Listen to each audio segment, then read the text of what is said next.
Vous faites bien de regarder Héritage Télévision. Bonjour à tous et bienvenue dans cette édition de la mi-journée. Les titres. Les questions sécuritaires et économiques ont été au cœur de la visite officielle entre le président congolais et son homologue turc Recep Tayyip Erdogan hier dimanche. On en parle dès le début de ce journal. Au total, 67 millions de dollars américains destinés aux opérations électorales en RDC ont été détournés, a dénoncé l'Observatoire de la dépense publique ODEP dans un communiqué intitulé « Encore des élections business en République démocratique du Congo ». On en parle également dans ces journaux. C'est tout pour les titres. Bienvenue à tous sur la télévision. À Grande Vision, à la une de l'actualité, le président congolais Félix-Antoine Tshisekedi Tshilombo s'est entretenu avec son homologue turc qui était accompagné d'une importante délégation composée des membres du gouvernement et d'hommes d'affaires de la Turquie. Les questions sécuritaires et économiques ont été au cœur de la visite officielle du président turc Recep Tayyip Erdogan, arrivé dimanche en République démocratique du Congo pour un séjour des 10 jours. Je vous prie de suivre ces reportages qui portent la signature de la presse présidentielle.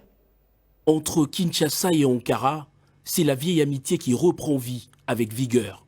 4 mois après la tenue du sommet Turquie-Afrique, la République démocratique du Congo a déroulé le tapis rouge au président de la République de Turquie, Recep Tayyip Erdogan, au Palais de la Nation.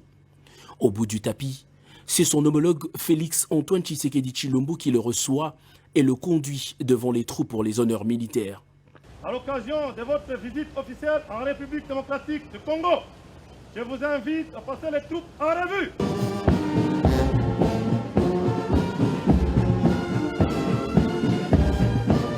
Les deux hommes d'État vont ensuite se retirer pour un tête-à-tête de près d'1 heure, au cours duquel ils vont arrondir les angles avant bien sûr de rejoindre leurs délégations respectives pour la signature des accords sanctionnant une longue période de négociation. Devant Félix-Antoine Tshisekedi et Recep Tayyip Erdogan, plusieurs textes majeurs vont être signés dans différents domaines, en tête de priorité la défense, avec 3 textes de référence. Un premier accord cadre sur la coopération militaire, un deuxième en matière de coopération sur l'industrie de la défense et un protocole de mise en œuvre d'aide financière. Pour les deux parties, les signatures ont porté les noms de ministres de la Défense de 2 pays, Gilbert Kabanga pour la RDC et Hulusi Akar pour la République de Turquie, qui sera relayé par le professeur Ismaël Demir, président de l'industrie de la défense de la Turquie. Le but de ces accords signés selon les 2 chefs d'État, d'organiser et formaliser la coopération en matière de défense en vue de contribuer à la montée en puissance de forces armées de la République démocratique du Congo qui sont depuis plusieurs mois en opération de maintien de la paix dans l'est du pays. Au-delà de la défense, plusieurs autres mémorandums d'entente ont été signés notamment dans le secteur de transport, des infrastructures et des finances. La Turquie, l'une des vieilles amitiés de la République démocratique du Congo depuis l'indépendance, va à travers ces accords réajuster sa position et sa présence dans le pays. Cette visite officielle du président turc à Kinshasa pose les bases d'une coopération bilatérale qui s'annonce plus solide que celle d'il y a 10 ans.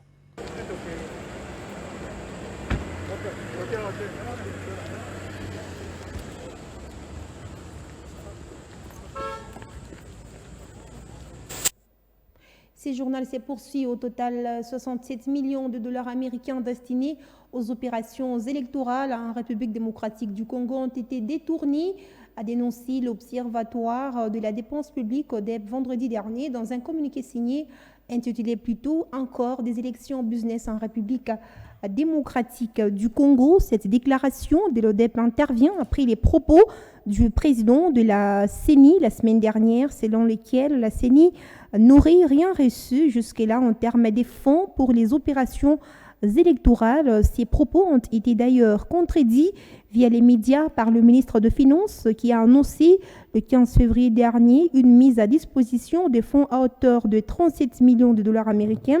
Quant au budget de 640 millions de dollars sollicités par la CENI pour les opérations électorales, l'ODEP estime que la République démocratique du Congo étant à son 4e cycle électoral du matériel et la quincaillerie électorale existe déjà.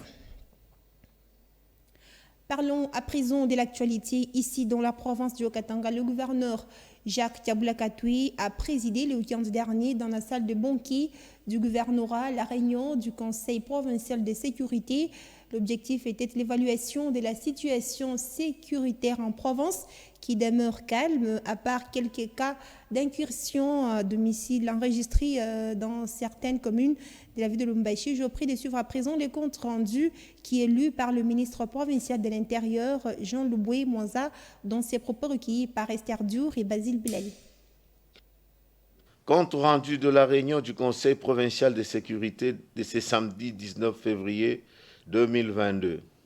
Il s'est tenu à Lubumbashi ce samedi 19 février 2022 dans la salle de banquet du gouvernorat de province une réunion du Conseil provincial de sécurité sous la présidence de son Excellence M. Jacques Tiabula-Katoué, gouverneur de la province du Haut-Katanga. Cette réunion a tourné autour de l'évaluation de la situation sécuritaire en province. Le Conseil a noté d'une manière générale la situation sécuritaire est relativement calme sur toute l'étendue de la province. Cependant, depuis le début de ce mois de février 2022, 2 cas d'incursion domiciliaire ont été enregistrés à travers certaines communes de la ville de Lubumbashi, entraînant vol, casse et parfois de pertes en vies humaines. Lors de ces incursions, la population signale la présence des hommes armés non autrement identifiés et dont la plupart enfilent une tenue assimilable à celle de la police et parfois même de l'armée. Sur instruction de son Excellence, Monsieur le gouverneur de province, des mesures importantes ont été prises pour juguler ce banditisme urbain, démanteler les réseaux criminels, mettre hors d'état de nuire tout le malfrat et rassurer la paix et la sécurité de nos populations. Sur un autre point, le Conseil est revenu sur la situation qui a prévalu le 17 février 2022 au rond-point Pingu, au quartier Kamasaka, dans la commune annexe, où une bagarre a eu lieu entre les jeunes présentés comme membres de l'UDPS et de l'UNAFEC. Ajoutons à cela les affrontements entre 2 fractions d'un même parti politique à Kasumbalesa, troublant ainsi l'ordre public et entraînant des dégâts matériels importants. Cette situation a retenu l'attention de l'autorité provinciale qui a convié à la réunion les responsables de ces formations politiques qui ont démontré que de non-membres de leur parti se servaient des jeunes pour ternir l'image de leur famille politique en province. Les services compétents s'organisent à cet effet pour mettre fin à cette situation. Pour finir, Son Excellence, Monsieur le gouverneur de province, a instruit tout le service de sécurité à redoubler des efforts pour assurer totalement et sans faille la sécurité de nos populations et de leurs biens. Commencé à 11h, la réunion a pris fin à 13h30.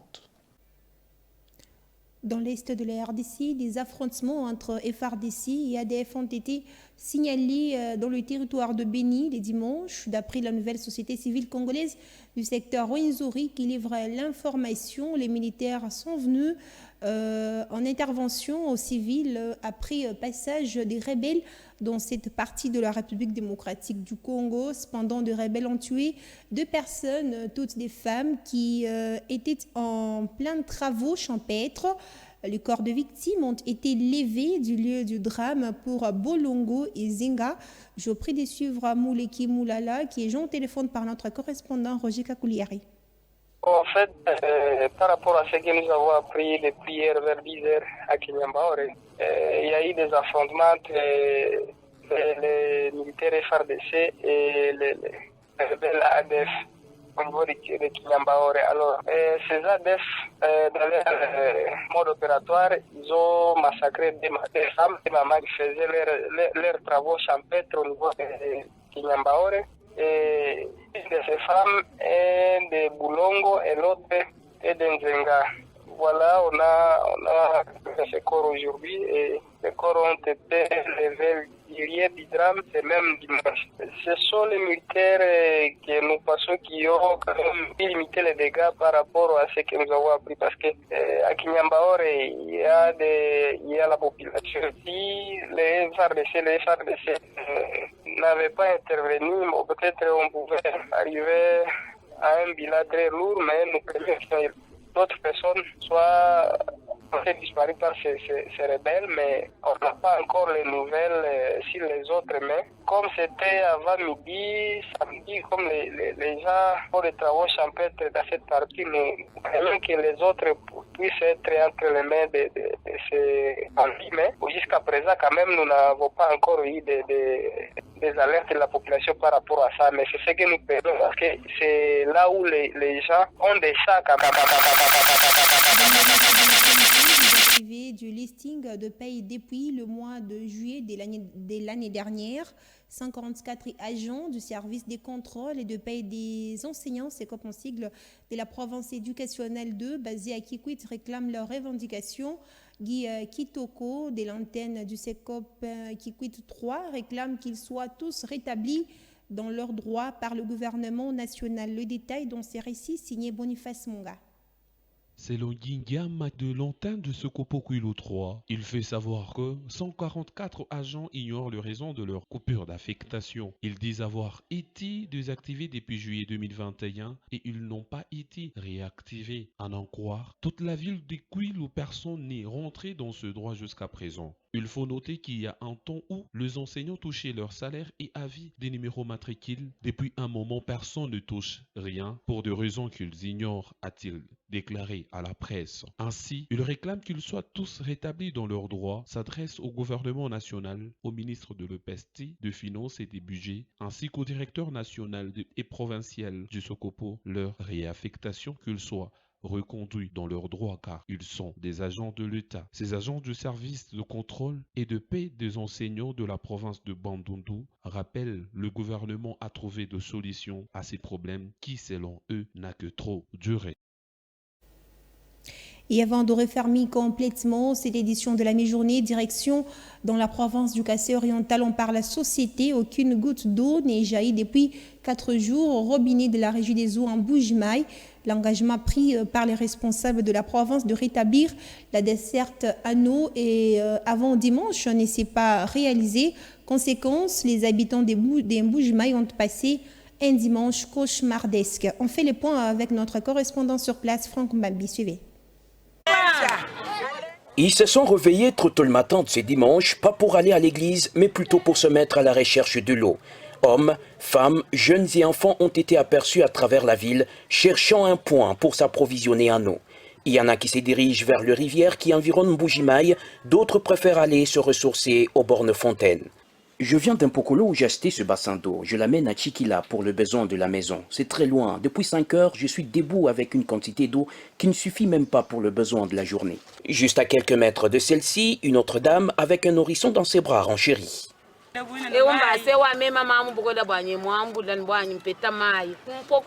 Mon mari doit se laver la même eau que vous voyez, mes enfants et moi aussi. Il va falloir que je revienne puiser pour la seconde fois. Mais je n'ai plus de force. Je peux même tomber malade avec toutes ces courses.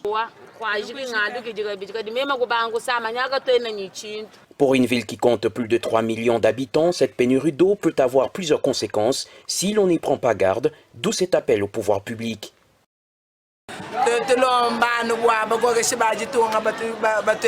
L'État doit veiller à ce que nous ayons régulièrement de l'eau au robinet. Ce que nous vivons ici est inhumain. Comment allons-nous vivre dans ces conditions? On entend qu'il y ait des maladies, que les enfants meurent pour intervenir. Pour le moment, un bidon jaune de 20 litres se négocie entre 800 et 1000 francs congolais auprès des revendeurs ambulants, selon les quartiers. En Mbuji-Mayi, c'est la régie des eaux qui dessert la quasi-totalité de la population en eau potable. Cependant, cette société dit être confrontée au manque d'énergie électrique pour pomper l'eau parmi la population. En cause, une panne technique survenue sur la centrale hydroélectrique de Tchala. Ce journal est terminé, mais avant de nous quitter, voici le rappel de principaux titres. Les questions sécuritaires et économiques ont été au cœur de la visite officielle entre le président congolais et son homologue turc, Recep Tayyip Erdogan, hier dimanche. Vous avez suivi les détails dès le début de ce journal. Au total, 67 millions de dollars américains destinés aux opérations électorales en RDC ont été détournés, a dénoncé l'Observatoire de la défense publique dans un communiqué intitulé « Encore des élections business en République démocratique du Congo ». Vous avez suivi les détails dans ces journaux. C'était les journaux de la rédaction. Merci à tous de l'avoir suivi sur toute l'étendue du territoire national, notamment à Goma. Nous sommes dans la province du Nord Kivu. Restez branchés sur Héritage Télévision. L'information reste en continu. À bientôt.